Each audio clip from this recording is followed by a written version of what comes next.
Hey everyone, welcome back to my YouTube channel cute वांगशन explainer. तो चलो कहानी स्टार्ट करते हैं। कहानी की स्टार्टिंग एक जंगल से होती है, जहाँ एक 9 साल का बच्चा दौड़ रहा था। वहीं उसके पीछे कुछ घोस्ट पड़े हुए थे, जिसके कारण वो डरा हुआ था। वो बच्चा बहुत ज़्यादा ही डर गया था। वो तो बस अपनी मदर का पीछा करते करते यहाँ आया था, बट उसे क्या पता था कि वो जंगल में खो जाएगा और उसे घोस्ट घेर लेंगे। वो बच्चा बस अपने आप को बचाने की गुहारें लगा रहा था, बट उस जंगल में कौन सा इंसान होगा जो उसे बचाने आएगा। वो बच्चा अचानक ही गिर जाता है। वो बहुत बुरी तरीके से रो रहा था। वो सामने की तरफ देख रहा था और उन घोस्ट से कह रहा था कि प्लीज़ मुझे छोड़ दो, प्लीज़ मुझे जाने दो। बट वो लोग उसकी बात कैसे मान सकते हैं। वो तो उस बच्चे की गोल्डन कोर के कारण उसके पास आए हैं। वो बच्चा भले ही एक ओमेगा था, बट उसका गोल्डन कोर बहुत ज़्यादा स्ट्रॉन्ग था, इसीलिए वो उसका गोल्डन कोर चुराने आए थे। तभी वहाँ पर एक लड़का उड़ते हुए आया। वो 12 साल का था। वो लड़का उस छोटे से बच्चे को उन सारे घोस्ट से बचा लेता है, जिसके बाद वो छोटा सा बच्चा उस अल्फा की तरफ आके ब्लिंक करके देखने लग गया। वो उस अल्फा को सीधा जाकर गले लगा लेता है। वहीं वो लड़का एक पल के लिए शॉक तो हो गया था, बट वो जानता था कि ये छोटा सा बच्चा कितना डरा हुआ है, इसीलिए वो उसके बालों को कैरेस करते जा रहा था। वो उसे कहता है कि डरो नहीं, मैं हूं ना। ये सुनकर वो ओमेगा सिसक सिसक के रो रहा था और वो कहता है कि मुझे मेरी मम्मा के पास जाना है, बट मुझे नहीं पता कि वो कहाँ चली गई है। ये सुनकर वो लड़का कहता है तो तुम इस जंगल में आए कैसे हो। ये सुनकर वो ओमेगा अपने सर को नीचे करता है और कहता है मेरी मम्मा गल चोल के चली गई थी, तो मैं बस उनके पीछे पीछे आ रहा था, बट रास्ते में वो खो गई और मुझे इन गोश्तों ने पकड़ लिया। ये बोलते हुए वो अपने आंसू को क्यूटली साफ कर रहा था। उसकी मम्मा खो गई या वो खो गया। वो अल्फा बॉय इस बच्चे की क्यूटनेस से हल्का सा मुस्कुरा देता है और कहता है ठीक है, परेशान मत हो। तुम किस रास्ते से आए हो मुझे ये बताओ। ये सुनकर वो ओमेगा बॉय अपने कानों को या कहूँ तो अपने नेक को खुजलाता है और कहता है मुझे नहीं पता, दो दो घोस्ट मेरा पीछा कर लेते तो मैं सब भूल गया। मैं बस दौड़ रहा था, किस रास्ते से आया पता नहीं। ये बोलकर वो उस अल्फा बॉय को देखता है। वही वो अल्फा बॉय मुस्कुराता है। वो कहता है ठीक है, फिर चलते हैं। ये बोलकर वो उसका हाथ पकड़ लेता है। वो अल्फा बॉय भी यहाँ नाइट हंट पे ही आया था। हाँ, वो 12 साल का है, बट उसकी मदर ने, उसके फादर ने उन्हें बचपन से सिखा रखा है कि कभी भी सीखने के लिए उम्र नहीं देखा जाता। अगर आप चाहते हो सीखना तो आप बचपन में भी सीख सकते हो। वैसे तो नाइट हंट पे जाने के लिए लीगल एज 16 साल या 15 साल की होती है, बट वो इंसान, वो लड़का ज़्यादा ही क्यूरियस था, ज़्यादा ही स्ट्रॉन्ग था, इसलिए उसकी फैमिली वाले भी उसे भेज दिया करते थे। और आज वो ऐसे ही नाइट हंट पे आया हुआ था, बट अपने गगा के साथ। बट रास्ते में ही वो विंग की आवाज़ सुन लेता है। वो अपने गगा से कहता है कि वो 5 मिनट में आया। ये बोलकर वो विंग को बचाने के लिए चला गया था और उसके बाद उसे तो पता नहीं था कि वो उस बच्चे को लेकर कहाँ जाए, इसीलिए वो अपने गगा के पास ही आ जाता है। उसके गगा उसके असली गगा नहीं है, वो तो उसके अंकल का बेटा है, बट फिर भी उनके बीच का रिश्ता बहुत ज़्यादा ही सगा वाला है। वो लड़का अपने गगा को बता देता है कि ये बच्चा जंगल में खो गया था। ये सुनकर वो लड़का भी अपना सर हिलाता है और फिर वो कहता है कि हम इसे पास के गांव ले चलते हैं, क्या पता वो वहाँ का हो। ये सुनकर वो लोग अपना सर हिलाते हैं और उसके बाद वो सारे पास वाले गांव की तरफ चलने लग गए थे। वो वहाँ जाकर उस बच्चे के बारे में तलाश करते हैं कि आखिर इसकी फैमिली कौन है, बट उन्हें कुछ भी पता नहीं चल रहा था, जिसके कारण पूरा दिन भर वो लोग उस बच्चे को अपने पास रखते हैं। वहीं वो बच्चा उस अल्फा के साथ बहुत ज़्यादा ही इंगेज हो गया था।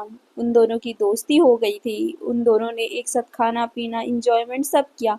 उनके बीच में दोस्ती बहुत ज़्यादा गहरी हो गई थी, जिस वजह से उस ओमेगा बॉय ने अपने बालों से एक बहुत ही प्रीटी सा रेड कलर का रिबन निकाला और वो उस अल्फा के हाथों में बांध देता है, जिसे देखकर वो अल्फा कंफ्यूज वो ओमेगा बॉय बहुत ही क्यूटली मुस्कुराते हुए कहता है, गग्गा, आपसे हम दोस्त हैं, आपको मैं दोस्त बनाना चाहता हूँ और मैंने सुना था कि दोस्ती जब करते हैं तो हमें अपने दोस्त को गिफ्ट देना पड़ता है।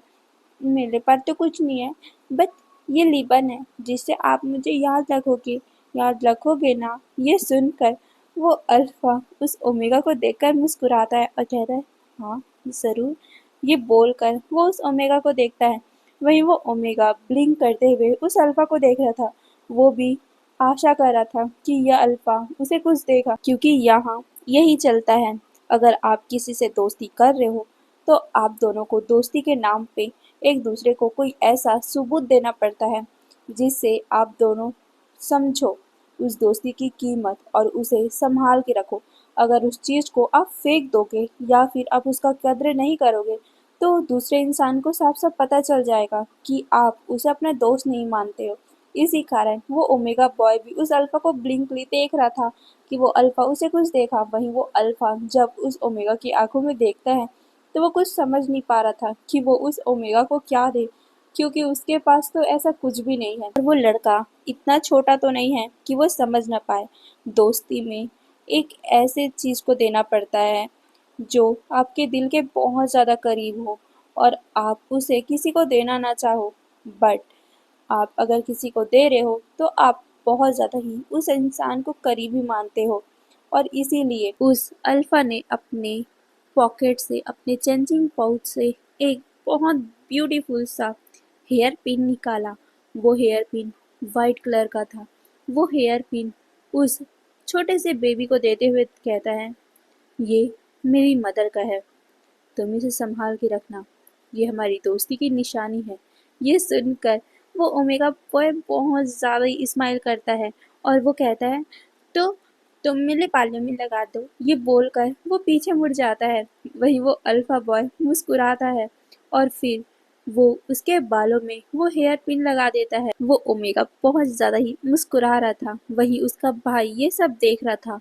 वो देख रहा था कि उसके छोटे भाई ने कैसे अपनी मदर का हेयर पिन उस छोटे से बॉय को दे दिया है। वो अल्फा अपने भाई से पूछता है कि आखिर तुमने ये हेयर पिन इस बच्चे को क्यों दिया।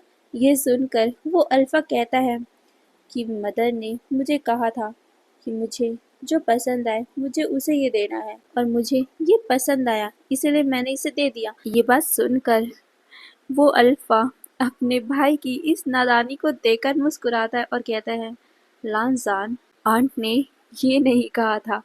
हाँ, आंट ने कहा था, बट उनके बोलने का कुछ और मतलब था।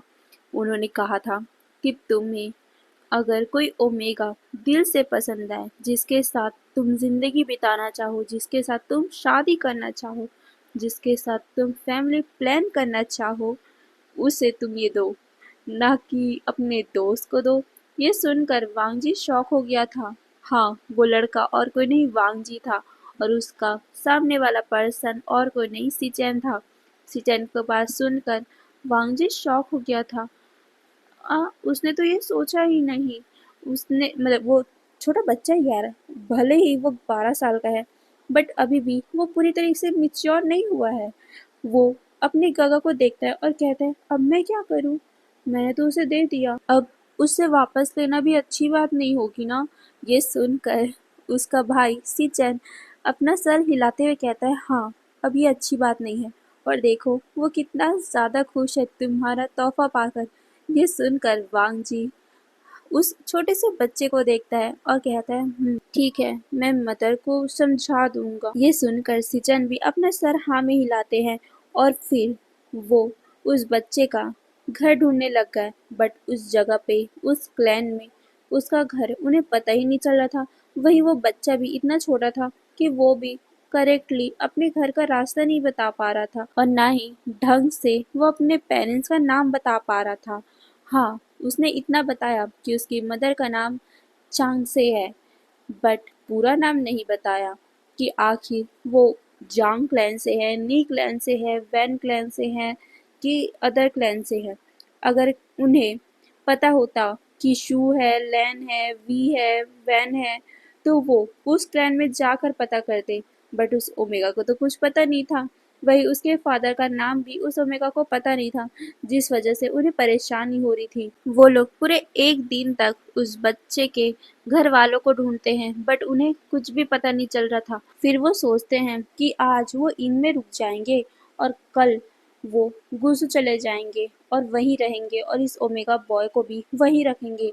अगर इस ओमेगा बॉय के पेरेंट्स के बारे में पता चला तो उनके तरफ दे देंगे, उन्हें दे देंगे, बट अगर नहीं पता चला तो वो उस ओमेगा बॉय को अपने साथ ही रख लेंगे। ये उनका डिसाइड हुआ था और सभी लोग इनमें रुके हुए थे। वो ओमेगा बॉय भी इनमें खाना खा रहा था, बट खाना उसे बहुत ज़्यादा बॉइल्ड लग रहा था, मतलब उसमें कुछ भी नहीं था टेस्ट। इसीलिए वो कहता है, अलगगा कि मुझे ये पसंद नहीं आया, मुझे मुझे मुझे बाहर खाना है, मुझे ये नहीं खाना। ये बोलकर वो क्यूट लिप आउट बनाता है, जिसे देख सीचन मुस्कुराते हैं और कहते हैं, वांग जी जाओ इसे बाहर खिला के लेके आ जाओ। यह सुनकर वांग जी भी अपना सर हिलाता है और फिर वो उस छोटे से बच्चे को लेकर वहां से चला गया था।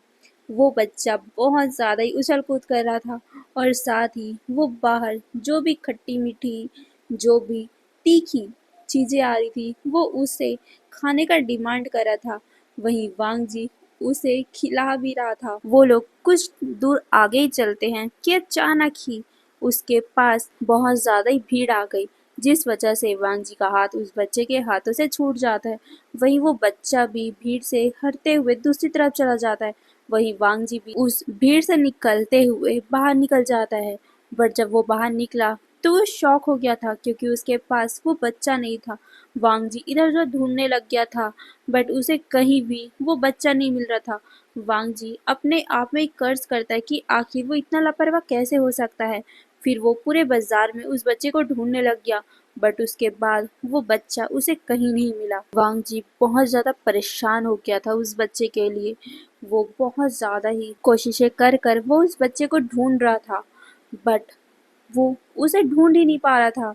वहीं उसके गगा बहुत टाइम हो गया था, जिस वजह से वो भी वांग जी को ढूंढने आते हैं। और जब उन्हें पता चला कि वो छोटा सा बच्चा खो गया है तो वो सभी भी उस छोटे से बच्चे को ढूंढने लग जाते हैं, बट कोई फायदा नहीं। सुबह हो चुकी थी, बट वो बच्चा उन्हें मिला ही नहीं। जिसके बाद तो वांग जी बहुत ज़्यादा ही अपने आप को ही कोसने लग गया था। उसके गागा उसे संभालते हैं और कहते हैं कि शायद तक उस बच्चे को उसकी फैमिली मिल गई होगी, वो चला गया है। बट वांग जी ये समझने को तैयार ही नहीं था।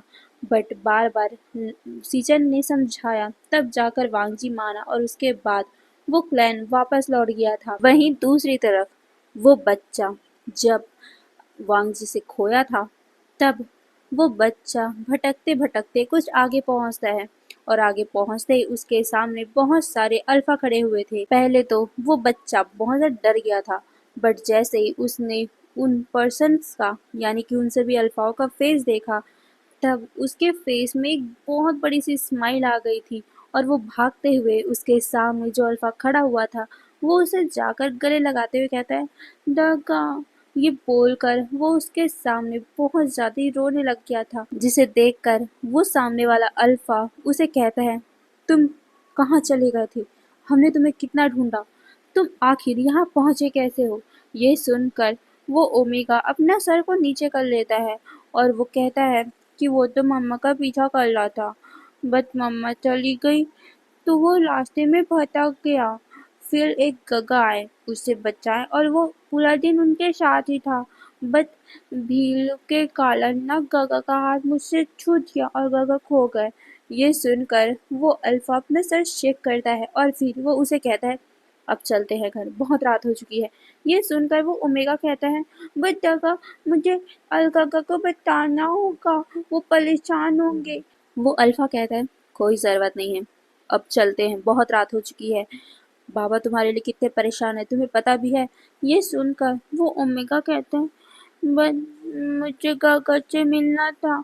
ये सुनकर वो अल्फा कहता है, बाद में मिल लेंगे, वैसे भी तुम्हें ढूंढते हुए हम बहुत ज़्यादा थके हुए हैं, हम आराम करेंगे और कल मिल लेंगे, तुम्हें इनका रास्ता तो पता होगा ना। ये सुनकर वो ओमेगा अपने बालों को खुजलाने लग गया। उसे कुछ पता ही नहीं था।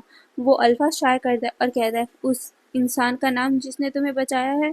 फिर से वो बच्चा अपने बालों को खुजलाता है और कहता है, नहीं, गगा ने बस वो उन्होंने बताया कि वो अलगगा हैं।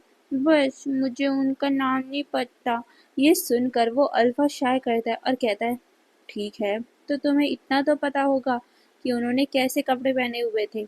ये सुनकर वो ओमेगा कहता है, आ हाँ, उन्होंने वाइट कपड़े पहने हुए थे और अपने फोrehead में एक रिबन बांधा हुआ था। ये सुनकर वो अल्फा कहता है, ओके ग्लेन, चलो ठीक है, हम कल उन्हें बोल देंगे, ओके। ये सुनकर वो ओमेगा भी अपना सर हिलाता है और फिर वो उस अल्फा के साथ यानी कि अपने गगा के साथ वो वहां से चला गया था। घर पहुंचते ही उस अल्फा के फादर उसे हल्का सा डांट लगाते हैं क्योंकि वो इस घर का एक लौता ओमेगा बच्चा है और साथ ही जिस पर्सन से इसके बाबा बहुत ज़्यादा प्यार करते हैं उस इंसान का एक लौता बच्चा है। यानी कि इस छोटे से बच्चे की मदर से वो पर्सन बहुत ज़्यादा प्यार करता है और उस प्यार की निशानी ये बच्चा है। अगर इसे कुछ हो जाता तो वो सच में जी नहीं पाता। ये सोचते हुए वो उस बच्चे को बहुत प्यार भी करता है। वो बच्चा कहता है, बाबा मुझे मम्मा के पास जाना है, कहाँ चले गए वो। ये बोलकर वो हल्का सा रोता है जिसके कारण वहां पर एक लेडी इरिटेट हो रही थी और वो कहती है, अब तुम लोगों का रोना धोना बंद हो गया हो तो अंदर चले, रात हो चुकी है। ये सुनकर वो अल्फा जो उस ओमेगा बॉय का फादर था वो उसे घूरता है और वहीं वो ओमेगा लड़की जो शायद तक इस ओमेगा बॉय की अडॉप्टेड या बोलूँ तो सौतेली मदर है, वो अपना मुंह बनाती है और वो वहां से चले गई थी। अब हमें इस बच्चे के बारे में बताया जाता है। ये छोटा सा बच्चा और कोई नहीं, विंग है, जांग फैमिली का सबसे छोटा बेटा। जांग फैमिया जिसने 2 शादी की हुई थी बट उनकी पहली वाइफ जिससे वो बिल्कुल प्यार नहीं करते थे। ये शादी तो एक फोर्सफुल शादी थी जिसको उसकी मदर ने और उसके फादर ने करवाई थी अपने दोस्त के बच्ची से। वो उसे प्यार नहीं करते थे बट अपने फादर और अपनी मदर के फोर्स के कारण उसे ये करना पड़ा जिसके कारण उनका एक अल्फा बेटा हुआ। बट वो उतना ज़्यादा उनके तरफ इंगेज नहीं थे, उनकी तरफ ध्यान नहीं देते थे। बट धीरे जैसे टाइम बीतता गया उन्हें एक बहुत ही ब्यूटीफुल सी ओमेगा गर्ल से प्यार हो गया और उन्होंने उन्हें बिना बताए कि वो शादीशुदा है उनसे उन्होंने प्यार का चक्कर चलाया और फिर उन्होंने उनसे शादी भी कर ली और फिर एक छोटा सा बच्चा भी हो गया यानी कि हमारा वी। तब तक उस ओमेगा गर्ल को पता ही नहीं था कि ये शादीशुदा है। बट कुछ टाइम पहले ही जांग फैमिया की पहली वाइफ को पता चल गया कि इनका एक अलग ही रिलेशन किसी और लेडी के साथ है और साथ में उनका एक छोटा सा बच्चा भी है। जिसे सुनकर उन्हें बहुत ज़्यादा गुस्सा आया था और उन्होंने जैंग फैमिली से झगड़ा भी कर लिया था। बट जैंग फैमिली ने साफ साफ कह दिया था कि वो कुछ भी नहीं कर सकते, वो मैडम यू से प्यार ही नहीं करते थे। ये शादी तो एक ज़बरदस्ती की शादी थी। बट मैडम यू भी कुछ कम नहीं थी, वो गुस्से में उस ओमेगा के पास चली गई थी और उन्होंने बहुत ज़्यादा धमकी दी थी और साथ में बहुत ज़्यादा कोसा भी था। उस टाइम विंग एक छोटा सा बच्चा था यानी कि 9 साल का ही बच्चा था। तो वो इस झगड़ों के बीच में कंफ्यूजन में खड़ा हुआ था। तब जैंग चैंग ने उसे अपने पास लिया था और वो भी जैंग फैमिया के कहने पर। जैंग फैमिया नहीं चाहते थे कि उनका छोटा सा बच्चा, उनका क्यूट सा विंग इन सभी झगड़ों के बीच फंसे और उसके मेंटल हेल्थ पे कुछ असर पड़े। इसीलिए उसने जैंग चैंग को कह दिया था कि वो जाकर विंग को संभाले और वो इन दोनों को संभालेगा। जैंग चैंग भी समझदार था इसीलिए वो विंग को लेकर वहां से चला गया था और विंग का दोस्ती जैंग चैंग के साथ हो गया था और जैंग चैंग ने उसे बता दिया था कि वो उसका बड़ा गगा है। उसके बाद क्या विंग तो समझ जाएगा ना कि हाँ भाई ये उसका बड़ा गगा है। वहीं दूसरी तरफ उन दोनों के झगड़े को जैंग फैम में सुलझाते हैं और कहते हैं कि यू तुम्हें मेरे साथ रहना है तो रहो, नहीं तो तुम यहाँ से जा सकती हो, बट मैं चांगसे को नहीं छोड़ने वाला। ये सुनकर मैडम भी शॉक हो गई थी इस ओमेगा लड़की के लिए जो 4 दिन की आई नहीं है, उसके लिए जैंग फैमिली उसे छोड़ने को तैयार है। वो बहुत ज़्यादा गुस्से में थी, बट वो अपने अल्फा को छोड़ना नहीं चाहती थी, वो अपने इस लग्जरियस लाइफ को छोड़ना नहीं चाहती थी, इसीलिए वो मान जाती है। वहीं चांग से नहीं मान रही थी, बट जैंग फैमिली से वो प्यार करती थी, इसीलिए जैंग फैमिली ने जब उन्हें मनाया तो वो भी मान गई थी। और फिर वो लोग सीधा जैंग मैंशन चले गए थे। उस टाइम विंग को कुछ पता ही नहीं था कि वो कहाँ है, बट जैंग चैंग ने बहुत ही समझदारी के साथ विंग को हैंडल किया था और उसे बताया था कि ये उसका घर है, उसके बाबा का घर है, और वो उसके बड़े गगा है और वो उसकी बड़ी माँ है। ये सुनकर विंग सब कुछ धीरे धीरे समझ रहा था। 5 दिन हो चुके थे। 5 दिन तक सब नॉर्मल चल रहा था, बट मैडम यू चांगसे को ताना मारने का एक मौका नहीं छोड़ती थी। वो बार बार उसे ताना देती रहती थी कि वो दूसरी औरत है, उसने उसका घर उजाड़ दिया है, अगर वो नहीं रहती तो उसके पति उसके साथ कितने खुश रहते। ये बोल बोल कर वो उसे बहुत ज़्यादा ही परेशान करती थी, जिसे सुन सुन कर चांगसे को भी बहुत ज़्यादा ही गिल्ट होता था कि उसने सच में किसी का हंसता खेलता परिवार उजाड़ दिया है। इसीलिए वो डिसाइड करती है कि वो यहाँ से चली जाएगी, और वो विंग को लेकर जाना चाहती थी, बट वो सोचती है कि नहीं, अब इतना अच्छा परिवार है तो वो विंग को खुश भी रखेगा। वो अपने बच्चे की भलाई के लिए उसे यहीं छोड़ देती है, और वो रात होते ही बाहर निकल गई थी। वहीं विंग जो सोया हुआ था, तो उसकी आदत थी रात को अपनी मदर को हक करके सोने का, तो वो पलटी लेकर अपनी मदर को टच करने जाता है। बट जब उसे अपनी मदर की वार्मनेस फील नहीं होती, तो वो झटके से अपनी आंखें खोल लेता है, और वो पूरी चारों तरफ घूमने लग गया था कि उसकी मदर कहाँ गई। और जब उसने बाहर जाके देखा तो उसकी मदर कहीं जा रही थी, जिसके कारण विंग भी अपनी आंखों को मलता हुआ अपनी मदर का पीछे करने लग गया था। उस टाइम सभी गार्ड सोए हुए थे, जिस वजह से उन दोनों को बाहर जाते हुए कोई भी नहीं देख पाया था। विंग बहुत दूर था अपनी मदर से। विंग अपनी आवाज़ें निकाल रहा था, बट वो छोटा सा बच्चा था, तो कहाँ उसकी मदर सुन पाती, इसीलिए वो सुन भी नहीं पा रही थी। विंग बहुत टाइम तक अपनी मदर का पीछा करता है, बट कुछ ही दूरी में वो खो जाती है, या फिर विंग खो जाता है। विंग जंगल में फंसा हुआ था, अचानक ही उसके पास घोस्ट आए, और घोस्ट आने के बाद फिर जो हुआ आपको पता ही है। वहीं दूसरी तरफ जियांग मैंशन में सुबह हो चुकी थी। सुबह होते ही जैंग फैमिली की आदत थी कि वो अपने छोटे से बच्चे को देखे, चांगसे को देखे, तो वो जल्दी से उन दोनों के रूम में आते हैं। बट जैसे उन्होंने घर को देखा, वो शॉक हो गए थे। उसके घर में कोई भी नहीं था, मतलब उसके रूम में कोई भी नहीं था। वो पैनिक कर उठे। फिर उन्हें एक लेटर मिलता है, उसमें चांगसे ने साफ साफ लिखा हुआ था कि वो उन लोगों का हंसता खेलता हुआ परिवार उजाड़ना नहीं चाहती। प्लीज अपना ख्याल रखना, और साथ में विंग का भी। वो विंग को आपके हवाले छोड़ के जा रही है। आप उसे अच्छा परिवार देना, अच्छी खुशियाँ देना, अच्छी लाइफ देना। ये बोलते हुए उसमें बहुत कुछ लिखा हुआ था। जैंग फैमिली शॉक हो गए थे। अगर इसमें चांगसे ने खुद लिखा है कि वो विंग को नहीं लेके जा रही, तो विंग कहाँ गया? फिर वो विंग को ढूंढने लग गए थे। वो चांगसे को भी ढूंढते हैं, बट चांगसे ने उस लेटर में साफ साफ लिखा हुआ था कि उसे ढूंढने की कोशिश मत करना। अगर जैंग फैमिली ने उसे ढूंढ भी लिया, फिर भी चांगसे नहीं आएगी, और अगर जैंग फैमिली ने फोर्स किया तो वो अपने आप को मार देंगी। ये बात पढ़कर जैंग फैमिली बहुत ज़्यादा शॉक थे, बट वो ऐसे ही थोड़ी ना चांगसे को जाने दे सकते थे, इसीलिए उन्होंने ढूंढने की कोशिश किया। वहीं उन्होंने विंग को भी ढूंढा। उन्होंने जैंग चैंग को विंग को ढूंढने को भेजा था। 1 दिन हो चुके थे, बट जैंग चैंग को भी नहीं मिल रहा था विंग।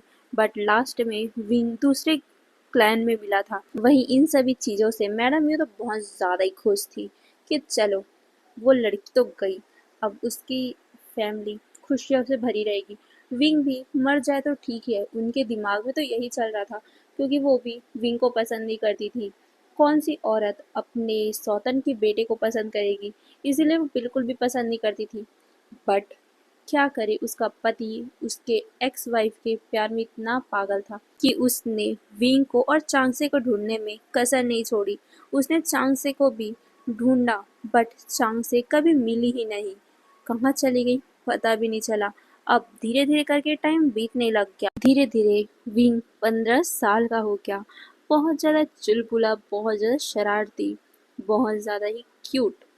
बट मैडम यू के कारण उसे कभी भी युद्ध सिखाया नहीं गया, क्योंकि मैडम यू का एक बात कहना था कि वो एक ओमेगा है और ओमेगा को युद्ध सीखकर क्या फायदा, उसे करना है तो घर का काम ही ना, वो कहाँ ये सब करेगा।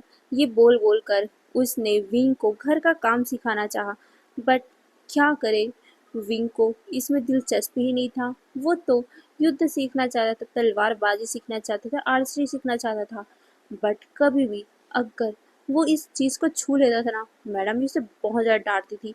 मैडम यू उसके ऊपर हाथ तो नहीं उठा सकती थी, बट वो उसे बहुत ज़्यादा डांटती थी। इसीलिए धीरे धीरे करके विंग कमज़ोर होता गया। हाँ वो चुलबुला है, हाँ वो शरारती है, मस्तीखोर है, बट फिर भी उसके अंदर वो स्ट्रॉन्ग पावर नहीं है। वो मैडम यू की बात को कभी भी टाल नहीं पाया, अपने फादर की बात को कभी टाल नहीं पाया। वो खुद से अपने लिए स्टैंड ले ही नहीं पाया, क्योंकि वो घबरा जाया करता था, क्योंकि बचपन से उसे मैडम यू ने डांटते जो आया था। और जैंग फैम में भी बाहर रहते थे काम की वजह से, और साथ ही वो चांगसे को ढूंढते भी रहते थे, जिस वजह से उनका ध्यान तो विंग से हट ही गया था। और मैडम यू ने उसका बहुत अच्छे से फ़ायदा उठाया और उन्होंने विंग को बहुत ज़्यादा कमज़ोर बना दिया। वो विंग को बहुत ज़्यादा ही परेशान किया करती थी, बट फिजिकली नहीं, मेंटली। वो मेंटली बहुत ज़्यादा विंग को वीक बना चुकी थी, बट जेंग चैंग के कारण हल्का सा विंग खुश रहता था। बट मैडम ये तो उस खुशी को भी छीन लेती है जब उसने जेंग चैंग की शादी वेनचिन से करा दी। वेनचिंग जो वैन क्लैन की राजकुमारी थी। वेनचिंग बहुत ज़्यादा कुड़ू, बहुत ज़्यादा घमंडी, और जब उसने विंग की खूबसूरती देखी तो वो तो बहुत ज़्यादा जलती थी। वो विंग को बिल्कुल पसंद नहीं करती थी, और जब उसे पता चला कि मैडम यू भी विंग को उसी की तरह पसंद नहीं करती, तब तो उसने विंग को और भी ज़्यादा परेशान करना स्टार्ट कर दिया था। मैडम यू भी कुछ भी नहीं बोलती थी। विंग तो उन लोगों के सामने बहुत ज़्यादा बेबस हो जाता था। वहीं अब तो जैंग चैंग भी बहुत ज़्यादा ही कम विंग के साथ खेल पाता था, बहुत ज़्यादा ही कम बातें कर पाता था, क्योंकि अब वो बड़ा हो चुका था। तो बड़े होने के साथ साथ उसकी रिस्पॉन्सिबिलिटी भी बहुत ज़्यादा बढ़ चुकी थी। और कभी अगर वो विंग के पास आकर बैठता, हंसी मजाक करता, तो वो वेनचिंग को पसंद नहीं आता, और वेनचिंग जेंग जेंग से झगड़ा कर बैठती थी, जिसके कारण वो विंग के पास भी कम आने लग गया था। अब ऐसे करते करते विंग पूरे 16 साल का हो गया था। 16 साल के होते ही अचानक ही विंग के घर में वैन चाओ का रिश्ता आता है। विंग तो शॉक ही हो गया था। उसने अपने बाबा से, अपनी फैमिली से मना कर दिया था कि वो वैन चाओ से शादी नहीं करेगा। वैन चाओ वैन चिंग का बड़ा भाई है, जो विंग से करीबन 10 साल का बड़ा है, और साथ ही वैन चाओ की तो शादी ऑलरेडी हो चुकी है। बट उसने विंग को जब देखा तो उसमें तो उसका दिल ही आ गया था। असल में जब वैन किंग ने एक छोटे से बेबी को बर्थ दिया था, वो एक अल्फा बॉय था। तो एक ग्रैंड सा वहाँ पर सेलिब्रेशन किया गया, जिसमें सभी क्लैन को बुलाया गया था, जिसमें वैन चौ भी आया था। वैन चौ ने पहले यानी कि शादी के टाइम विंग को नहीं देखा था, क्योंकि शादी के टाइम विंग उनके सामने नहीं आया था, और वैन चौ भी अपनी वाइफ के साथ ही रहता था, तो उसका ध्यान बिल्कुल भी दूसरी तरफ नहीं गया। बट इस बार जब उसने विंग को देखा और विंग कितना चुलबुला है ये देखा, तब तो उसका दिल विंग पे आ ही गया। वो विंग को अपना ओमेगा बनाना चाहता था, इसीलिए उसने कुछ ही दिनों में विंग के लिए रिश्ता भी भेज दिया था। पहले जैंग फैमिली ने मना कर दिया था, क्योंकि विंग ऐसा नहीं चाहता था, विंग वेंचर से शादी नहीं करना चाहता था। बट मैडम यू ने इतना मनाया जैंग फैमै को, और साथ ये भी बोला कि वो तो वैन रूहान का बेटा है, वैन रूहान कितना ज़्यादा अच्छा दोस्त है उसका, और साथ ही वो वैन चिंग के फादर भी है, वैन चिंग का भाई भी है। और साथ ही वैन चिंग ने भी बहुत ज़्यादा तारीफ़ें की थी अपने ब्रदर की, कि वैन चाओ कितना ज़्यादा अच्छा है, भले ही उसकी शादी हो चुकी है, बट वो वहाँ का क्लैन लीडर बनने वाला है, और क्लैन लीडर तो एक दो वाइफ रख सकते हैं, तो आप विंग की शादी करवा दो। विंग वहाँ पर बहुत खुश रहेगा, ऐसा है वैसा है, बहुत कुछ वो वैन चौ की तारीफ़ें करते हैं। वहीं जैंग फैम में बहुत बार सोचते हैं, और वो विंग से भी पूछते हैं विंग तो साफ साफ मना करा था कि उसे वो शादी नहीं करनी है, वो शादी नहीं करना चाहता और वैन चाओ से बिल्कुल नहीं, क्योंकि उसने वैन चाओ की उस दिन नीयत देख ली थी अपने ऊपर कि वैन चाओ कितना गंदा इंसान है। वो विंग को किस नज़र से देख रहा था। विंग बहुत ज़्यादा डरा हुआ था और वो बार बार मना कर रहा था, जिसे सुनकर जैंग फैमिली ने डिसाइड कर लिया था कि वो विंग की शादी नहीं करवाएंगे, क्योंकि ज़बरदस्ती वो अपने बेटे को क्यों क्यों शादी करवाना चाहे। उनको तो पता है ना कि उनकी शादी जब मैडम यू से हुई थी तो उनके दिल में क्या फीलिंग थी, वो भी ज़बरदस्ती शादी थी तो वो नहीं करवाना चाहते थे। बट इससे वेंचिंग को और मैडम यू को बहुत ज़्यादा गुस्सा आया। वेंचिंग तो विंग को इस बार बहुत ज़्यादा ही सुनाने लग गई थी।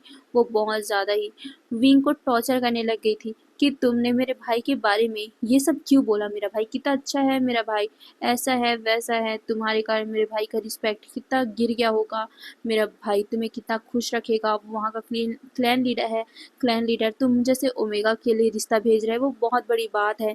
तुम्हें पता भी है कि मेरे ब्रदर कितने ज़्यादा अच्छे हैं, उन वो अगर चाहे ना तो इस पूरे क्लैन को बर्बाद कर सकते हैं, वो बस मेरे कारण रुके हुए हैं, नहीं तो अगर उन्हें कोई मना करता तो मेरे काका सब कुछ तबाह करके रख देते हैं।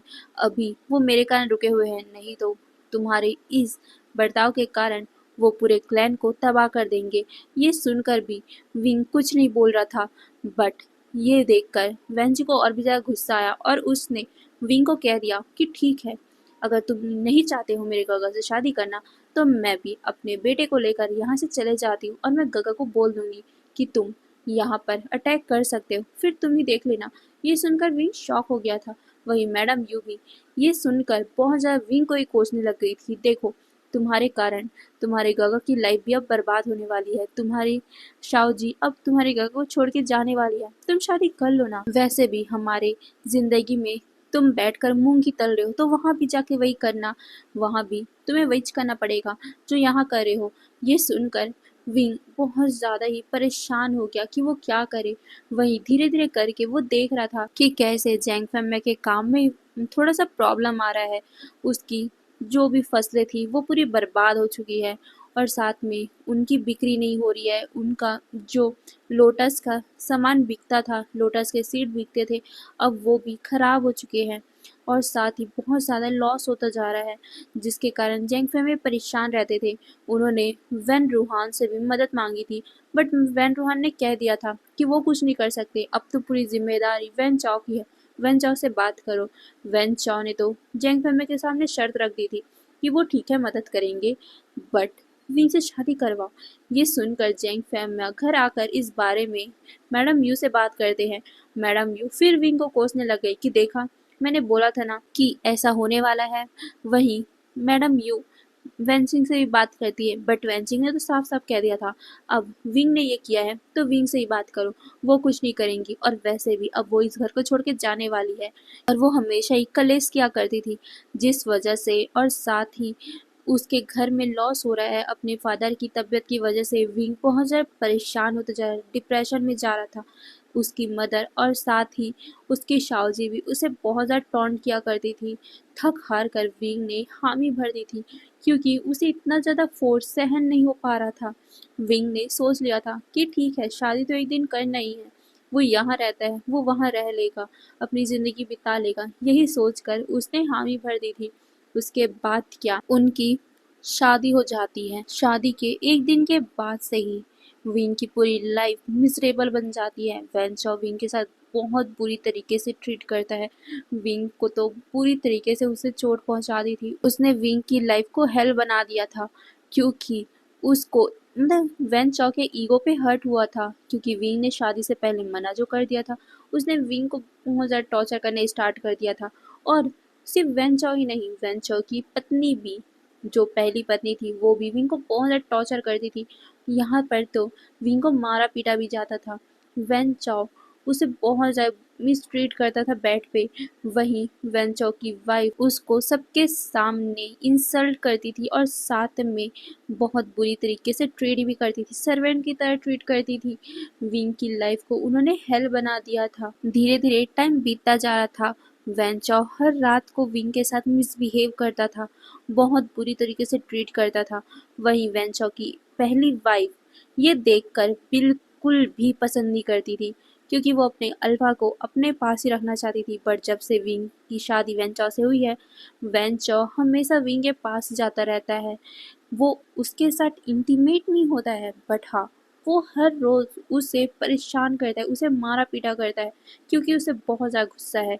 वो अपने गुस्से को हमेशा विंग के ऊपर उतारा करता है। वो इंटीमेट नहीं होता, बट उसको बहुत बुरी तरीके से टॉर्चर करता है। हर रात को उस रूम से विंग की चीखों की आवाज़ें आती है, बट कोई भी कुछ नहीं कर सकता। वहीं बाकी लोगों को ये लगता है कि विंग मतलब वेंचॉ विंग के साथ इंटीमेट हो रहा है, तो इस कारण उसकी चीखें निकल रही है। बट असलियत तो विंग ही जानता है। उस रूम में उसके साथ जो हैवानियत होती है, उसकी बॉडी में उसका पूरा निशान है। वेंचॉ बुरी तरीके से उसे मारता है, उसे कोसता है कि आखिर तुम्हें क्या घमंड है, किस बात का घमंड है जो तुमने मुझसे शादी करने को मना किया था, तुम्हें मैं नहीं छोड़ूंगा। ये बोलकर वो हमेशा ही विंग के साथ बहुत ज़्यादा ही मिसट्रीट करता था। और एक बात की तो सबसे ज़्यादा वेंचाओ को गुस्सा है कि विंग का ओमेगा अपने अल्फा के रूप में वेंचाओ को एक्सेप्ट नहीं कर रहा है। जब पहली बार वेंचाओ ने विंग को छूने की कोशिश की थी, वेंचाओ ने विंग के साथ इंटीमेट होने की कोशिश की थी, तब विंग की पूरी बॉडी से इतनी ज़्यादा एनर्जी, इतनी ज़्यादा मतलब उसके अंदर से इतनी ज़्यादा फेरोमोन निकल रहे थे ना कि वेंचर सफोकेट हो रहा था, जिसके वजह से वो कभी भी विंग के साथ इंटीमेट हो नहीं पाया। बट हाँ, फिजिकली वो विंग को बहुत ज़्यादा टॉर्चर करता था। वो विंग के साथ प्रॉपरली इंटीमेट नहीं होता था, बट उसकी बॉडी में वो खरोचे मारता था। वो विंग को मतलब परेशान करता था। वो विंग के साथ प्रॉपरली इंटीमेट नहीं होता था, बट हाँ, वो अपने आप को विंग के साथ ही सेटिस्फाइड करता था, जिससे विंग को बहुत ज़्यादा अपनी बॉडी से डिस्गस्ट महसूस होता था। वो हर दिन की बात होती, ऐसे ही धीरे धीरे करके टाइम बीत रहा था। अब पूरे 2 सप्ताह हो चुके थे और इन 2 सप्ताह में वेंचाओ अपनी वाइफ, जो पहली वाइफ थी, उनके पास एक भी बार नहीं गया, जिस वजह से उसकी पहली वाइफ को विंग से और भी ज़्यादा चिढ़ मचने लग गई। वो वेंचाओ के दिमाग में विंग के लिए गलत गलत बातें बैठाने लग गई कि विंग ऐसा है वैसा है, जिससे वेंचाओ को और भी ज़्यादा गुस्सा आ रहा था। वो विंग को हर रात को मारा करता था, वो विंग के साथ बहुत बुरी तरीके से ट्रीट करता था, विंग को हर रात को बिना कपड़ों के ही रखता था। वो विंग के सामने ही दूसरे लड़कियों के साथ इंटीमेट होता था और विंग को बस उन्हें ऐसे देखना पड़ता था। विंग को अपनी लाइफ से गंदा महसूस हो रहा था, अपनी लाइफ को वो ख़त्म करना चाहता था, बट वो इतना ज़्यादा कायर नहीं है। वो अपनी फैमिली को लेटर भी लिखना चाहता है, बट ऐसा लगता है कि उनकी फैमिली तो उससे कोई मतलब ही नहीं रखना चाहती। शादी के बाद एक बार भी उनके पेरेंट्स उसके गगर उसे देखने ही नहीं आए। और विंग लेटर भी लिखे तो कैसे लिखे, वो लिखेगा भी तो उस लेटर को वो बाहर तक ले जा ही नहीं सकता, क्योंकि इस वैन क्लैन में उसका कोई साथी है नहीं जो उस लेटर को उसके फैमिली तक दे सके। उसे वैन चौ के डाकिया मतलब वैन क्लैन के डाकिया के हाथों उस पेपर को, उस लेटर को अपने फैमिली तक देना होगा। और उससे पहले उस पेपर को वैन चाओ, वैन रूहान और ये लोग ही चेक करेंगे, और उन्हें पता चला कि विंग ने ऐसा ऐसा अपनी फैमिली को बोला है, तो वो और भी ज़्यादा विंग को मारेंगे, जिस वजह से विंग अपनी फैमिली को कुछ बता भी नहीं पा रहा था। ऐसे ही एक दिन की बात है, विंग अपने रूम में बैठा हुआ था और वहीं वैन चाओ बाहर गया हुआ था। रात का समय था, विंग आज चैन से सोया हुआ था। आज उसे लग रहा था कि आज का दिन उसके लिए अच्छा है, क्योंकि उसने वैन चाओ को देखा नहीं। आज उसके साथ कुछ बुरा हुआ नहीं, आज रात को वो चैन की नींद ले पाएगा, इसलिए वो बहुत सा मुस्कुराते हुए सोया हुआ था। बट अचानक ही किसी ने उसे आके पीछे से पकड़ लिया, जिसके कारण विंग शॉक और वो झटके से उठ बैठा। वो उस पर्सन को अपने आप से दूर करने की कोशिश कर रहा था, बट वो पर्सन बहुत ही हेवीली विंग को अपने नीचे दबा के रखा हुआ था। वो विंग के कपड़े फाड़ रहा था, विंग रो रहा था, वो चिल्ला रहा था, बट कोई भी उसकी हेल्प नहीं कर रहा था। विंग के साथ उस इंसान ने हैवानियत करने की कोशिश की थी, बट वही चीज़ विंग के फेरोमोन के कारण वो अल्फा भी सफोकेट फील करने लग गया और वो विंग से दूर हो जाता है। विंग कांपते हुए अपने आप को समेटता है और वो बाहर की तरफ भागने वाला था, बट वो अल्फा हिम्मत करके विंग का पैर खींच लेता है और वो विंग को बेड से बांध देता है। विंग छटपटा रहा था, वही वो अल्फा विंग को एक क्रीपी स्माइल करके देखता है और कहता है कि आज तो मैं तुम्हें जाने नहीं दूंगा। आज तुम मेरे पास जो आए हो। ये सुनकर विंग डरा हुआ था। वो उस पर्सन को देख रहा था। वो पर्सन और कोई नहीं, वैन चाओ का सौतेला भाई वैन शू है। वैन शू भी विंग के साथ उसी तरीके से मिसट्रीट करने लग गया जो वैन चाओ करता है, और वो तो और भी ज़्यादा हैवानियत दिखाने लग गया था विंग के साथ। विंग के फेरोमोन के कारण उसे सफोकेशन फील तो हो रहा था, बट वो विंग को टच करना चाहता था। इसीलिए वो विंग के पूरे कपड़े फाड़ कर उसकी बॉडी को टच कर रहा था। विंग को पूरी तरीके से अपनी बॉडी से डिस्गस्ट महसूस हो रहा था। वो कुछ नहीं कर पा रहा था कि उसके हाथ और पैरों को बांधा गया था। विंग के साथ वैन शू उस तरीके से इंगेज होना चाहता था जो शायद तक वेंचर कभी नहीं हो पाया। बट शायद विंग का ओमेगा, उसका गोल्डन कोर इतना ही स्ट्रांग है कि कोई भी अदर अल्फा उसे छू भी नहीं पा रहा था। वेन शू भी उसके साथ इंटीमेट नहीं हो पा रहा था, जिसके कारण उसे फ्रस्ट्रेशन हो रहा था। और वो विंग को पूरी रात भर बहुत बुरी तरीके से मारता है। विंग को बहुत बुरी तरीके से टॉर्चर करता है। विंग के तो आंखों से लगातार खून के आंसू निकल रहे थे कि उसकी लाइफ में ये क्या हो रहा है। आखिर वो इस लाइफ में कैसे आ गया। उसकी लाइफ इतनी ज़्यादा मिजरेबल क्यों है। भगवान उसे कौन सी सज़ा दे रहे हैं। विंग यही सोचते हुए बस ये सब सहन कर रहा था, और वो यही सोचते हुए कब बेहोश हो जाता है पता भी नहीं चलता।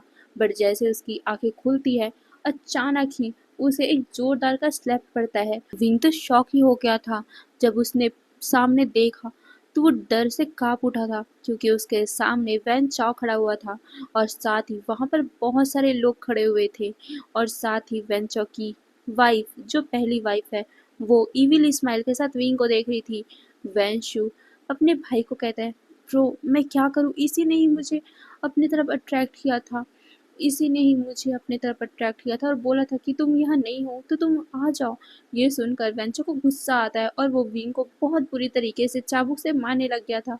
वहीं विंग जो अभी अभी होश में आया था, वो अभी भी रात के कारण बहुत बुरी तरीके से दर्द में था, और वेंचाओ बिना कुछ सोचे समझे उसके ऊपर चाबुक चला रहा था। विंग चीख रहा था, चिल्ला रहा था, वो कह रहा था कि उसकी कोई गलती नहीं है, बट उसकी बात कोई भी नहीं सुनता। वेंचाओ उसे बुरी तरीके से मारता है, और जब विंग बेहोश हो जाता है तो वेंचाओ उसे कहता है कि जाकर इसे जेल कोठरी में बंद कर दो, 2 दिन तक इसे खाना मत देना, और अगर फिर भी ये ऐसा ही रहा तो 5 दिनों तक इसे खाना मत देना।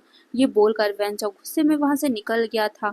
वहीं वेंचाओ की पहली वाइफ विंग को देखकर स्मक करती है, और वो उससे कहती है, देखा मुझसे पंगा लेने का नतीजा, आज के बाद से वेंचर तुम्हारे करीब भी नहीं आएगा, डिस्गस्ट ओमेगा। ये बोलकर वो उसे ईविल से स्माइल देती है, और फिर वो वेंशु को देखती है। वहीं वेंशु भी मुस्कुरा कर देखता है। वहां से सब चले गए थे। विंग को भी वहां से घसीट कर ले जाया गया था और उसे उस जेल में बंद कर दिया गया था।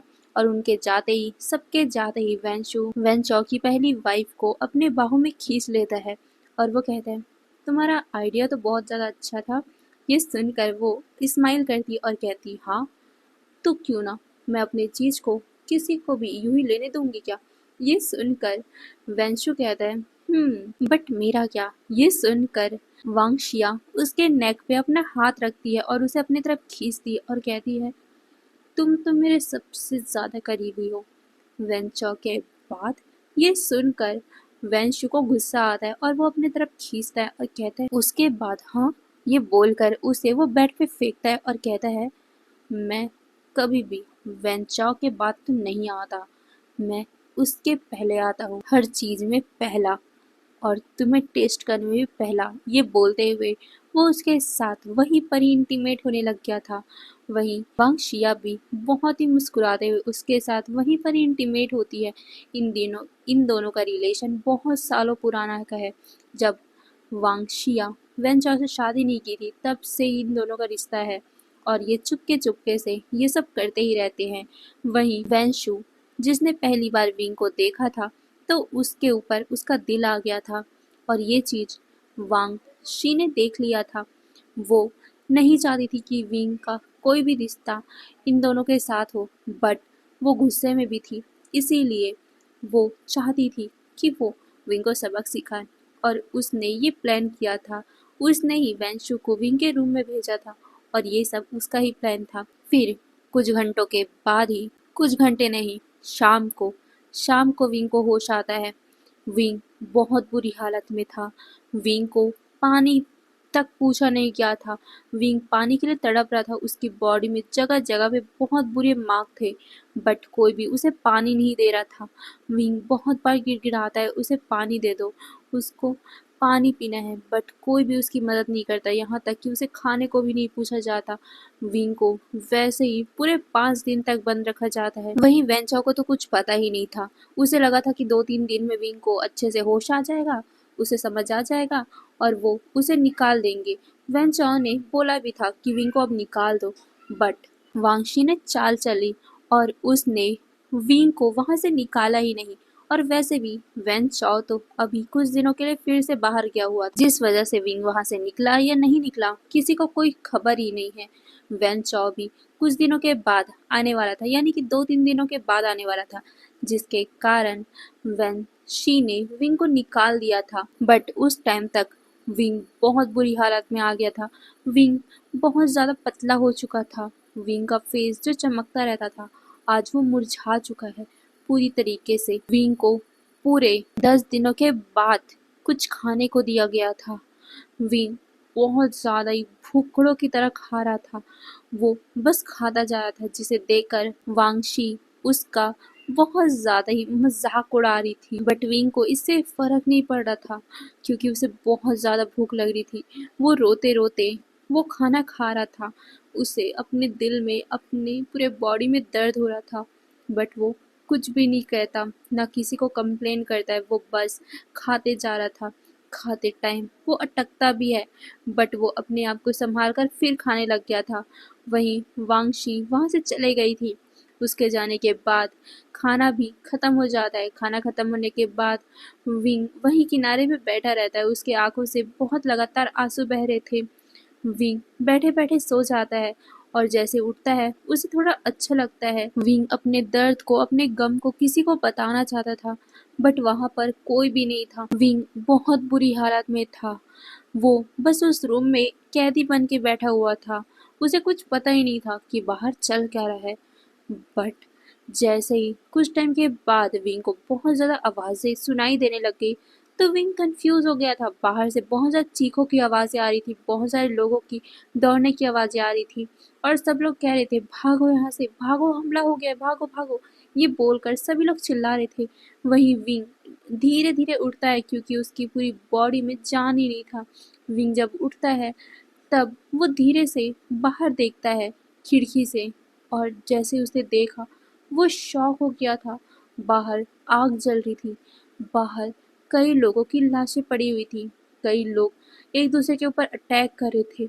वहां पर बस हमला होते जा रहा था, लड़ाई हो रहा था। विंग को कुछ समझ में नहीं आ रहा था कि ये हो क्या रहा है, बट वो कुछ समझता, कुछ जानता। अचानक ही उस रूम में किसी की एंट्री होती है। वहां पर कुछ गार्ड आते हैं और फिर वो विंग को पकड़ के ले जाते हैं। विंग विंग की हालत ही नहीं थी अपने आप को बचा पाने की, इसलिए वो कुछ भी नहीं कर पाता। वो गार्ड उसे लाकर एक जगह में फेंक देते हैं, जहाँ पर बहुत सारी ओमेगाएं थी। वहां पर वैन शी भी थी। वो तो बस गिड़गिड़ाए जा रही थी कि उसे छोड़ दो, वो कुछ भी करेगी, बट उसे ऐसे मत मारना, प्लीज उसे मत मारना, ये बोलते हुए बस वो गिड़गिड़ा रही थी। बट बाकी जितने अल्फा खड़े हुए थे, जितने गार्ड्स थे, वो इग्नोर कर रहे थे। सिर्फ वहाँ वैन शी ही नहीं थी जो गिड़गिड़ा रही थी। बाकी जितने भी ओमेगा थे वहां पर कैदी थे, वो सभी गिड़गिड़ा रहे थे। वहां पर सिर्फ ओमेगा और बच्चों को छोड़ा गया था। बाकी सारे अल्फा को तो उन लोगों ने मार डाला था। और सबसे बुरी हालत तो वैन चाओ, वैन शू और वैन रूहान का हुआ था। उसे तो बहुत बुरी मौत मिली थी। अल्फा जो अपने हाथों में तलवार लिए खड़ा हुआ था, उसने भी एक बहुत ही प्योर वाइट कलर का रोब पहना हुआ था। उसके फॉरहेड में एक रिबन था, वो बहुत ही खूबसूरत था। बट आज उसके वाइट कपड़ों में खून के धब्बे हैं। धब्बे नहीं, वो तो पूरा खून से नहा चुका है। वो वाइट रोब अब पूरी तरीके से रेड में बदल चुका है, क्योंकि उसी ने ही हैवानों की तरह इन लोगों का खात्मा किया है। वहां पर जितने भी वाइट कलर के रोब पहने इंसान थे, वो अपने तलवार को हवा में उड़ाकर कहते हैं, हमने विजय प्राप्त कर ली, हमने हमारा बदला ले लिया। ये बोलकर वो चिल्लाते हैं। वहीं वो अल्फा जो अभी खून से लथपथ है, यानी कि वो उसका खून नहीं है, वो जिनको मारा है वो उनका खून है, वो खून से लथपथ अपने हाथों को हवा में उठाता है और कहता है, मैंने अपनी माँ का बदला ले लिया है। वहीं उस अल्फा के पास दो इंसान आते हैं, वो भी अल्फा ही थे। उनमें से एक बुजुर्ग था और एक जवान था, बट वो उससे बड़ा था। वो दोनों ही उस अल्फा के शोल्डर पे हाथ रखते हैं और वो उसे अपने आंखों से इशारा करते हैं, हाँ, हमने बदला ले लिया। तभी वहां पर एक इंसान आता है और कहता है, हंगवंजुन, हमने वैन से विजय प्राप्त कर लिया है। अब इन ओमेगाओं का क्या, जिसे हमने बंदी बना रखा है। ये सुनकर हंगवंजुन उन सारे ओमेगाओं की तरफ देखता है और फिर कहता है, उन सभी को लैंड क्लैन लेके आया जाए। ये सुनकर उसके अंकल कहते हैं, वांग जी, तुम ये क्या कर रहे हो? इन लोगों को हमारे क्लैन में लाने की क्या जरूरत थी? ये सुनकर वांग जी अपने अंकल को देखते हुए कहता है, अंकल, इसमें गलती इन अल्फाओं की थी, वैन चाओ वैन रूहान की थी, बट इसमें कोई भी गलती इन मासूम अविकाओं की नहीं थी, तो इन लोगों को सज़ा नहीं मिलनी चाहिए, इसीलिए हम इन्हें हमारे क्लैन में ही शरण देंगे। ये सुनकर लैंड कुरैन अपनी आंखों को नैरो कर लेते हैं, बट वो कुछ कह नहीं पाए क्योंकि वांग जी ही वहाँ का क्लैन लीडर जो है। अब हमें टाइम स्किप करके दिखाया जाता है लैंड क्लैन में, जहाँ पर एक बहुत बड़ी सी सभा हुई थी, जहाँ सिर्फ लैन क्लैन नहीं, बाकी सारे क्लैन थे और वहाँ जेंग फैमिया और जेंग चैंग भी अपने घुटनों पे बैठे हुए थे। उन लोगों को घुटनों पे बैठाया गया था और बाकी सारे लोग उन लोगों को कर्ज कर रहे थे, गालियां दे रहे थे, बहुत बुरी बुरी बातें बोल रहे थे, जिस वजह से वो दोनों ही अपने सर को नीचे करके बैठे हुए थे। हाँ, यहाँ पर सिर्फ वैन क्लैन नहीं है जिसे तबाह किया गया है, यहाँ जियांग क्लैन भी है जिसे तबाह किया गया है। वहाँ के ओमेगाओं को भी यहाँ पर उसी तरीके से रखा गया है जिस तरीके से उन वेंस के ओमेगाओं को रखा गया है।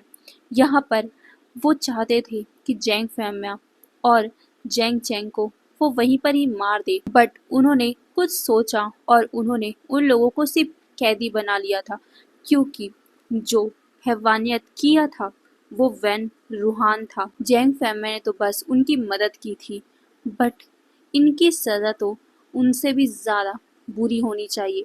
वैन रूहान को तो इतनी आसानी से वांगजी ने मौत दे दिया, बट इस इंसान को वांगजी तड़पा कर मारना चाहता है। यही सोचते हुए उसने यहाँ पर सबके सामने जैंग फैमिया को घुटनों पे बैठा रखा था। इनकी गलती क्या है, तो चलो मैं बताती हूँ। इस चीज की शुरुआत 7 साल पहले हुई थी, जब लैन क्लैन ज्यादा बड़ा क्लैन नहीं था, या कहूँ तो छोटा सा ही क्लैन था, और इस पूरे कल्टीवेशन वर्ल्ड को रूल करने वाला क्लैन वैन क्लैन था, जिसका साथ जांग क्लैन दिया करती थी। उन दोनों की दोस्ती बहुत ज़्यादा गहरी थी और साथ में सभी चीज़ों में वो भागीदार भी हुआ करते थे। ऐसे ही एक बार की बात है, जब वैन क्लैन में शादी थी, वैन चौ की पहली शादी। तब वैन चौ सिर्फ 19 या 20 साल का ही था। उस क्लैन के पहले राजकुमार की शादी थी, इसीलिए वो शादी बहुत ज्यादा धूमधाम से कराया गया था और साथ ही सभी क्लैन के लोगों को भी बुलाया गया था, जिसके कारण लैन क्लैन भी वहां आया हुआ था। लैन क्लैन की जब एंट्री हुई थी, तब वैन रूहान की सीधा नज़र मैडम लैन के ऊपर गया था और उसकी बुरी नीयत उन पे आ गई थी। वो उनसे बात करना चाहते थे, बट मैडम लैन उनकी तरफ ध्यान भी नहीं दे रही थी। साथ ही वो अपने अल्फा को छोड़कर कहीं जा भी नहीं रही थी, जिससे वैन रूहान और भी ज्यादा ईगरली उन्हें पाने की चाहत रखने लग गए और उन्होंने वो हैवानियत दिखा भी दी। रात को उन्होंने सभी को जाल से या झांसे से उन्होंने सभी लैंस को मैडम लैन से दूर कर दिया, और जब मैडम लैन अकेली हुई तब उन्होंने उनका फ़ायदा उठा लिया। मैडम लैन इस सदमे को बर्दाश्त नहीं कर पाई, इस चीज़ को बर्दाश्त नहीं कर पाई और उन्होंने अपने आप की जान ले ली। वहीं वांग जी, उसने ये सब देख लिया था। वो उस टाइम बच्चा था, सिर्फ 13 साल का, और उसने अपनी माँ के साथ ये हैवानियत होते हुए देख लिया था। वांग जी ने अपनी मदर को बचाने की कोशिश की थी, बट वांग जी एक छोटा सा बच्चा था और वैन रूहान इतना बड़ा।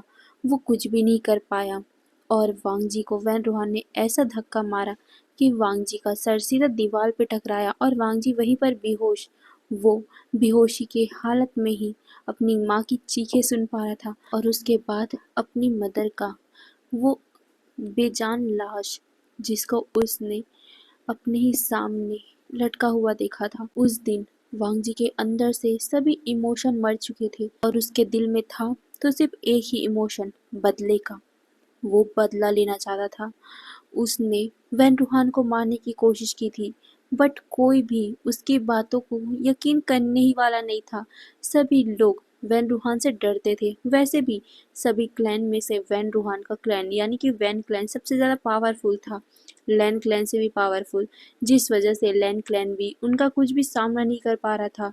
और वैसे अगर वो लोग उनका सामना करते भी तो वैन क्लैन उन लोगों को यूं ही चुटकी बजाते ही खत्म कर देता, जिसके कारण उस टाइम लैन कुरैन ने उन लोगों को रोक दिया था कि नहीं, अभी हम इनका बदला नहीं ले सकते, हमें इसके लिए सबूत चाहिए। सबूत के साथ साथ हमें भी पावरफुल होना पड़ेगा। अगर हम पावरफुल नहीं होंगे तो हम वैंस के सामने कुछ नहीं कर पाएंगे। अगर हमें पावरफुल बनना है और सभी लोगों को हमारी तरफ मिलाना है, हमें पावरफुल बनना होगा और साथ में वैन रूहान के खिलाफ सबूत भी इकट्ठा करना होगा और इसके पीछे कौन कौन है ये भी हमें पता करना होगा। ये सुनकर सभी लोग अपना सर हिलाते हैं। उस टाइम उन लोगों को पता था कि इसमें कौन कौन मिला हो सकता है। वैन रूहान ने तो ये किया है, वैन फैमिली ने, वैन पूरे एम्पायर ने, वैन क्लैन ने ये सब किया है और वहीं इसकी मदद करने वाला शायद तक जांग क्लैन का क्लैन लीडर जांग फैम्या है, क्योंकि उस दिन सभी लोगों को जैंग फैम में ही तो बुलाकर एक रूम में लेके गए थे ना, चाय पिलाने के लिए, दारू पिलाने के लिए, पार्टी करने के लिए, वही उन लोगों को बुलाने आए थे। और ये सब शायद तक उन लोगों का ही प्लान था। यही सोचकर वो लोग बहुत ज़्यादा ही गुस्से में थे।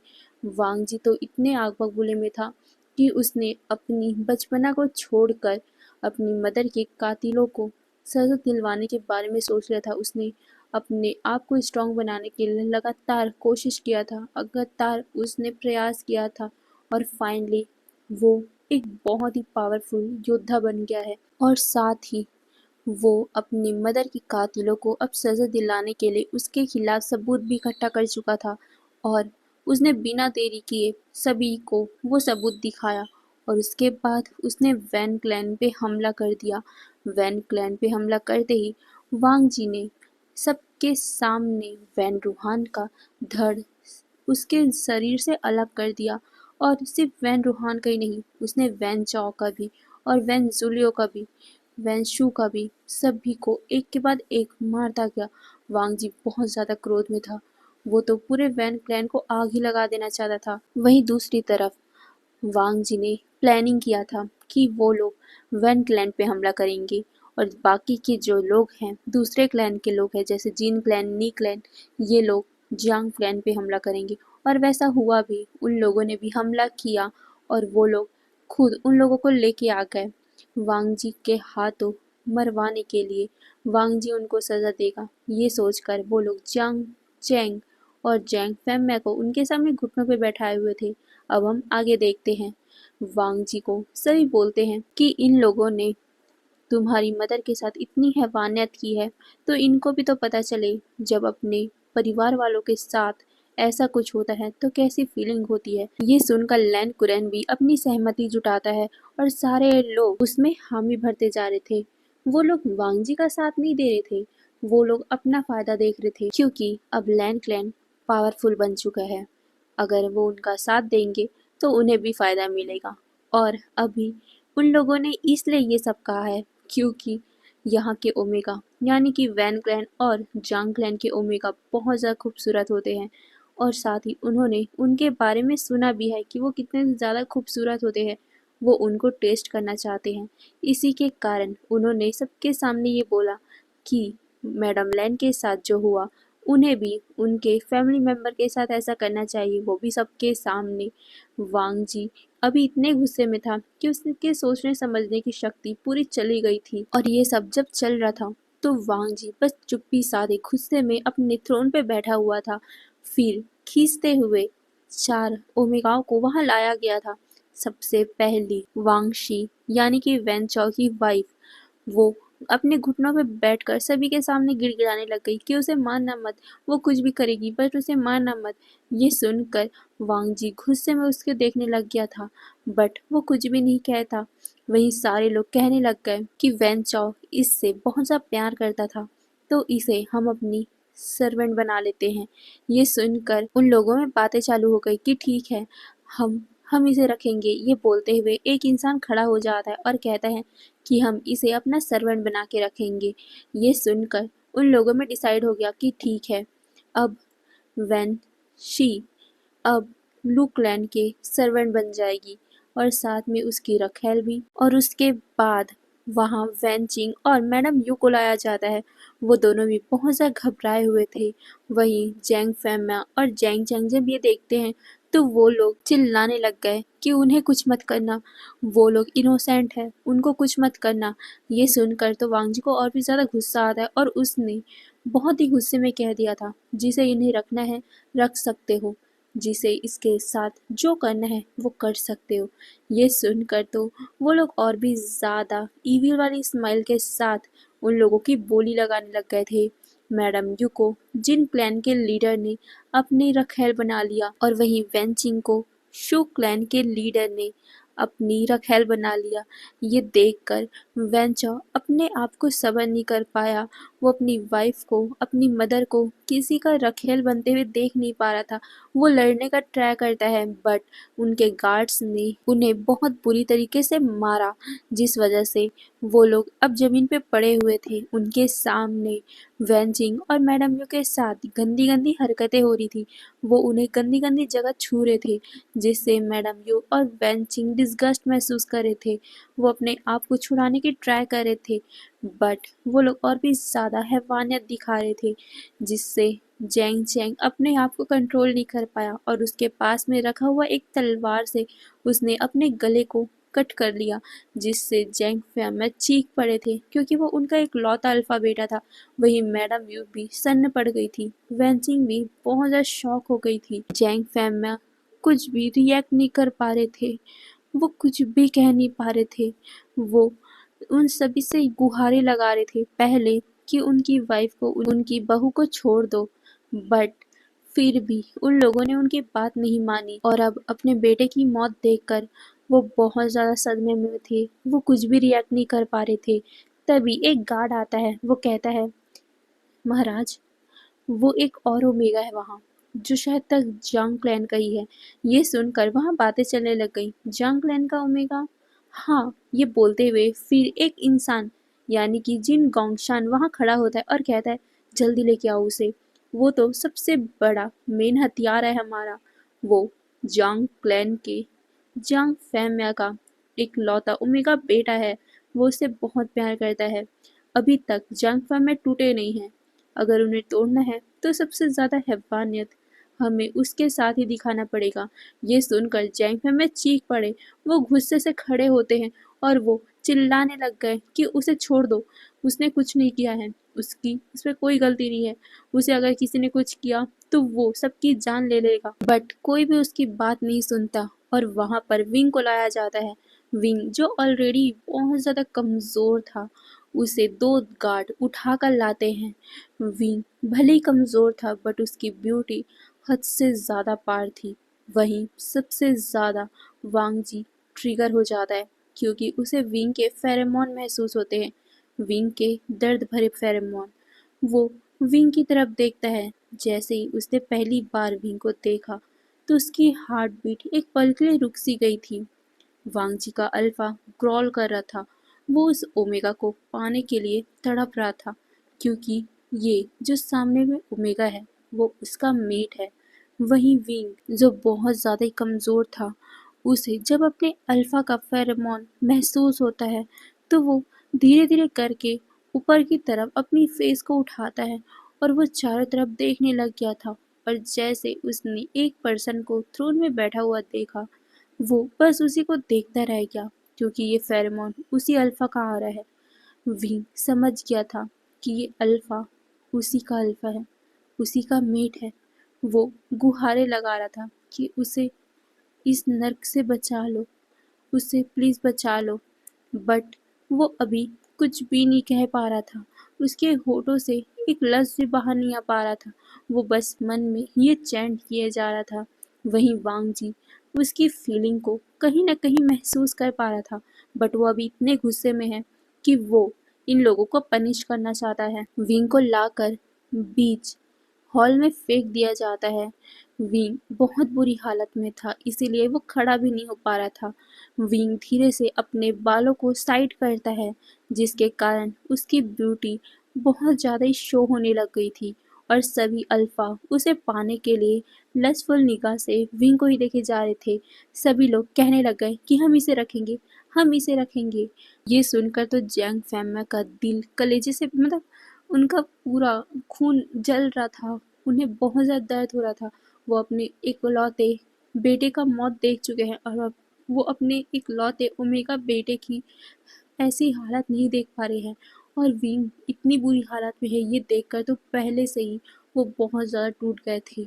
विंग ऐसी हालत में कैसे पहुंच गया उन्हें समझ नहीं आ रहा था। और जब उन्होंने ये सब देखा, ये सब सुना कि कैसे ये भूखे अल्फा उसके बेटे को कैसे नोच खाने को तैयार है, कैसे उसे देखकर तड़प रहे हैं, अपने पास लाने को, उसे नोच खाने को कैसे तड़प रहे हैं।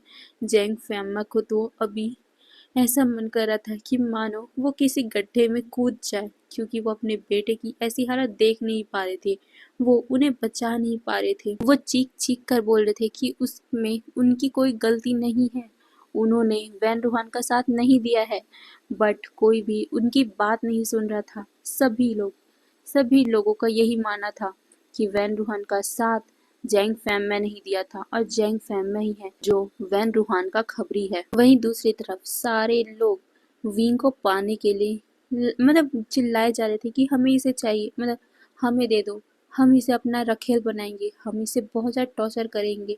बट लैन कुरैन खड़े होते हैं और कहते हैं ठीक है, आप सभी को ये चाहिए ना, आप सभी को ये मिलेगा, बट एक एक बार, एक एक महीने में ये ओमेगा सबके पास जाएगा। ये सुनकर सभी लोग शॉक हो गए थे और सभी लोग खुश भी हो गए थे।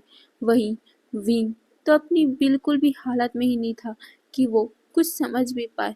वो बस अपने फादर को बेबस आंखों से देखे जा रहा था। वहीं उसके फादर भी बस रोते हुए विंग को देखे जा रहे थे। तभी जिन गोंगशान कहता है, तो सबसे पहले इस ओमेगा को मुझे दे दो, मैं इसके फादर के सामने ही इसके साथ वो सब करूँगा। तब इस जैंग फैमिली को समझ आएगा कि किसी ओमेगा के इज्जत के साथ खेलने से कैसा फील होता है उनकी फैमिली वालों को।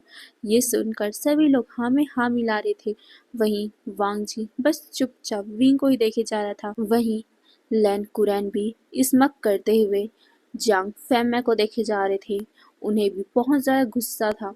वो भी चाहते थे कि जैंग फैमा भी खून के आंसू रोए जैसे वो लोग रो चुके थे। फिर वहाँ पर डिसाइड होता है कि वो सारे जितने भी अल्फा हैं वो युद्ध करेंगे और जो जीतेगा वो सबसे पहले विंग को लेगा और जो सेकंड आएगा उसके बाद विंग को वहाँ भेज दिया जाएगा। उसके बाद जो थर्ड आएगा फिर उसके बाद वहाँ भेज दिया जाएगा। ये यहाँ पर डिस्कशन होता है और सभी युद्ध के लिए तैयार हो जाते हैं। सभी लोग नॉर्मली युद्ध करने वाले थे, बट जब वांग जी ने वहाँ कदम रखा तो सभी शॉक में हो गए थे। वांग जी सभी के सामने आता है और कहता है, ये काम मेरी मदर के साथ हुआ था, मेरी मदर के साथ दुष्कर्म हुआ था, तो मेरा फ़र्ज़ बनता है कि जो मेरी मदर के साथ हुआ था वो हैवानियत का बदला मैं लूँ। मैं जैंग फैमिली को बताऊंगा कि कैसा फील होता है अपनी अपनी ही फैमिली को, अपने ही फैमिली के ऐसे लव वन को ऐसे तड़पता हुआ देखकर, अपने ही सामने किसी हैवानियत का शिकार होते हुए देखकर कैसा फील होता है मैं बताना चाहता हूँ। ये बोलते हुए वो जैम्मे को देखते हैं और फिर वहाँ पर युद्ध होने लग गया था और वांग जी यहाँ सबसे ज़्यादा पावरफुल है तो वही पहला नंबर आता है और जिन क्लैन लीडर सेकंड आता है और उसके बाद नी क्लैन लीडर, ऐसे कर करके बहुत सारे लोग आते हैं। सभी लोगों में डिस्कशन होता है कि वांग जी विंग को 1 महीने तक अपना स्लेव बना के रखेगा। वांग जी उसके साथ जो करना चाहेगा वो करेगा। उसके बाद विंग को जिन गोंगशान लेगा और फिर ऐसे करते करते आगे बढ़ता जाएगा। विंग तो बहुत ज़्यादा टूटा हुआ था। वो अपने फादर को बस बेबस आंखों से देख रहा था। वो कुछ बोल नहीं पा रहा था। वैसे भी वो पहले ही अपनी ज़िंदगी तक हार चुका था। पहले उसकी सौतेली माँ उसे टॉर्चर करती थी, उसे बहुत ज़्यादा परेशान करती थी। उसके बाद उसकी भाभी वेंचिंग उसे बहुत ज़्यादा परेशान करती थी। और जब उसकी शादी हुई तो उसका पति वेंचाओ दरिंदगी का पूरा रिकॉर्ड तोड़ चुका। उसके साथ उसने कितनी ज़्यादा बुरी हरकतें की थी। विंग को कितनी ज़्यादा डिस्गस्ट महसूस होता था अपनी बॉडी से, वो खुद जानता है। और उसके बाद वो वेंशु वेंशु उसके साथ, चलो वेंचाओ उसका पति था, विंग ने सह लिया। बट वेंशु के कारण तो विंग को बहुत ज़्यादा ही अपने आप से नफरत हो चुकी थी। वो तो मरना भी चाहता था, बट क्या करे, गॉड ने उसे मरने नहीं दिया। 5-6 दिन तक विंग भूखा भी रहा, बट फिर भी विंग मरा नहीं। और आज देखो, आज उन लोगों से छुटकारा मिला तो फिर से उसे इन दरिंदों के पास आना पड़ गया। उसे फिर से इन सारी नफरतों का, इन सारी हैवानियत का सामना करना पड़ेगा। विंग बस गॉड से प्रे कर रहा था कि प्लीज़ या तो उसकी जान ले लो या फिर उसे इस लाइफ से छुटकारा दिला दो, उसे खुशियाँ दे दो। उसका अल्फा उसके ही सामने खड़ा हुआ है, बट वो उसे नफरत भरी निगाह से देख रहा है। शायद तक विंग के अल्फा को ये नहीं पता कि विंग ही उसका ओमेगा है। विंग यही सोच रहे हैं, इसीलिए तो कोई भी अल्फा अपने ओमेगा को दर्द में नहीं देख सकता। वो फीलिंग महसूस हो जाती है। वांग जी को क्या विंग की फीलिंग महसूस नहीं हो रही है? हो रही होगी, बट फिर भी अभी वांग जी इतने गुस्से में है कि वो विंग को इग्नोर कर रहा है। वो विंग को वही दर्द देना चाहता है जो कुछ टाइम पहले उसकी मदर को फील हुआ था। वांग जी बहुत ज़्यादा गुस्से में था और साथ ही सभी लोग उसे भड़का भी रहे थे कि वांग जी उसके साथ हैवानियत दिखाए। वांग जी जैंग फैमे के सामने ही ये सब करे ताकि जैंग फैमे को भी तो पता चले। वहीं वांग जी भी इन सभी बातों से इतना ज़्यादा मैनिपुलेट हो गया था कि वो भी विंग को बालों से खींच कर उठाता है। विंग बहुत ज़्यादा कमज़ोर था, उसे और बहुत ज़्यादा दर्द हो रहा था। वो अपने हाथों से वांग जी के हाथों को पकड़ लेता है। वो वांग जी को प्लीडिंग आईज से देख रहा था। वो कहता है अल्फा। ये सुनकर वांग जी को गुस्सा आता है। इस ओमेगा ने उसे अपना अल्फा कहा भी कैसे? वांग जी उसे खींचकर तमाचा मारता है और विंग जमीन पे जा गिरा। विंग के होठों से खून निकलने लग गया था। जैंग फैमे चीख कर उठने वाले थे, बट उसे पीछे से गार्ड्स ने पकड़ रखा था और साथ ही उसे एक बार जोर से लकड़ी से मारा भी जाता है, जिससे विंग बहुत ज़्यादा डर गया था। वो अपने फादर को ऐसे मार खाते हुए नहीं देख पा रहा था, इसीलिए वो वांग जी के सामने भीख मांगने लग गया कि उसके फादर को छोड़ दो। वो वो कुछ भी करेगा, ठीक है वो करेगा, बट उसके फादर को छोड़ दो। ये सुनकर वांग जी गुस्से में विंग के बालों को फिर से पकड़ता है और सभी लोग वांग जी को और भी ज़्यादा इंगेज कर रहे थे या बोल रहे थे, चीयर्स कर रहे थे कि वांग जी और भी ज़्यादा अच्छे से उन्हें सबक सिखाए, विंग के साथ और भी ज़्यादा हैवानियत दिखाए। वांग जी और करो ऐसे करके बहुत ज़्यादा आवाज़ें आ रही थी। वहीं वांग जी विंग के साथ बहुत बुरी हरकतें कर रहा था। वो विंग के बालों को पकड़ता है, उसके बालों को खींचकर अपने सामने लाता है और फिर वो जैंग फैमे को देखकर कहता है, तुमने मेरी मदर के साथ हैवानियत करने वाले इंसान की मदद की ना? तुम्हें उस टाइम मेरी मदर के ऊपर दया नहीं आई? तो मैं भी अब तुम्हारे बेटे के ऊपर कोई दया नहीं दिखाऊंगा। तुम्हें भी तो पता चले कि आखिर मेरी मदर ने उस टाइम कैसा फील किया था और मैंने कैसा फील किया था जब मैंने अपनी मदर को उस हालत में देखा था। ये बोलकर वो विंग के कपड़े को फाड़ने लग गया था। विंग शॉक हो गया था, इतने सारे लोगों के सामने उसके कपड़े को वांगजी फाड़ रहा है। विंग अपने हाथों से अपने आप को कवर करा था। वो वांगजी से अपने आप को छुड़ाने की कोशिश कर रहा था, बट वांग जी उसे एक बार स्लैप करता है। फिर से विंग नीचे जाके गिरता है। वांग जी उसे पैरों से पकड़ता है, उसे अपनी तरफ खींचता है। विंग वांग जी के नीचे था। वांग जी उसके गालों को दबाता है और फिर वो जैंग फैमे को देखते हुए कहता है, तुम्हें पता है इससे ज़्यादा बुरी हालत मेरी मदर की थी। उस हैवान ने मेरी मदर की हालत इससे भी बदतर कर दिया था। ये बोलकर वो और भी ज़्यादा विंग के कपड़ों को फाड़ने लग गया था। विंग जिससे मदर अपने हाथों से अपने सीने को कवर करा था, वो उसे बहुत ही टाइटली पकड़कर हटाता है और वो फिर से उसे स्लैप करता है और कहता है, क्यों क्यों तुम्हें दर्द हो रहा है? तुम्हें पता है इतना दर्द तो मेरी मदर ने सहा था।